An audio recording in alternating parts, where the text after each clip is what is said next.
Super star Krishna మనవడు రమేష్ బాబు కొడుకు ఘట్టమనేని జయకృష్ణ హీరోగా నటించిన శ్రీనివాస మంగాపురం చిత్రం నిన్న ప్రపంచవ్యాప్తంగా భారీ అంచనాల నడుమ విడుదలై ఆడియన్స్ నుంచి డివైడ్ టాక్ సొంతం చేసుకుంది. నటీనటులు బాగానే చేశారు, కానీ డైరెక్టర్ ఆశించిన స్థాయి స్టోరీని డెవలప్ చేయకపోవడం వల్లే తేడా కొట్టిందంటూ సోషల్ మీడియాలో నెటిజన్స్ కామెంట్స్ చేస్తున్నారు.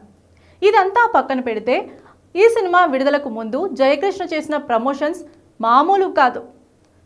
సూపర్ స్టార్ మహేష్ బాబు ఒక్క ఈవెంట్కైనా వస్తారని అనుకున్నారు, కానీ ఆయన రాలేదు. దీంతో ప్రమోషన్స్ బాధ్యత మొత్తం జయకృష్ణనే తీసుకున్నాడు. ముఖ్యంగా ఆయన ఇచ్చిన ఇంటర్వ్యూస్ ఓపెనింగ్స్ని తీసుకొని రావడంలో సహాయపడ్డాయి. ఒక ఇంటర్వ్యూలో యాంకర్ జయకృష్ణని కొన్ని ర్యాపిడ్ ఫైర్ ప్రశ్నలు అడిగింది. అందులో భాగంగా యాంకర్ ఒక ప్రశ్నను అడుగుతూ మీకు అవకాశం వస్తే ఏ హీరోయిన్తో డేట్ చేస్తారు అని అడగ్గా అందుకు జయకృష్ణ సమాధానం చెప్తూ నాకు సినీ ఇండస్ట్రీలో వ్యక్తిగతంగా తెలిసిన ఏకైక హీరోయిన్ రషా టాండన్ మాత్రమే.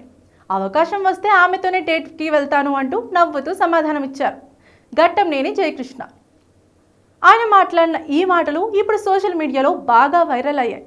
రషా టాండన్ బాలీవుడ్లో స్టార్ హీరోయిన్గా ఒకప్పుడు ఒక వెలుగు వెలిగిన రవీనా టాండన్ కూతురు అనే విషయం అందరికీ తెలిసిందే. ఈమె కూడా ఈ చిత్రంతోనే వెండితెర అరంగేట్రం చేసింది. తన క్యూట్ లుక్స్తో మొదటి సినిమాతోనే రషా టాండన్ కుర్రాళ్లలో మంచి క్రేజ్ని సంపాదించుకుంది. రీసెంట్గా ఇండస్ట్రీలోకి అడుగుపెట్టిన ఎంతోమంది కుర్ర హీరోయిన్స్ కంటే ఈమె చాలా బెటర్ అని అనిపించుకుంది.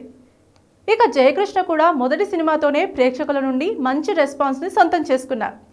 కుర్రాడిలో మంచి టాలెంట్ ఉంది, భవిష్యత్తులో సరైన కథలు ఎంచుకొని ముందుకు వెళ్తే తన బాబాయ్ మహేష్ బాబు లాగానే పెద్ద రేంజ్కి వస్తాడంటూ సోషల్ మీడియాలో శ్రీనివాస మంగాపురం చిత్రాన్ని నెటిజన్స్ కామెంట్స్ చేస్తున్నారు.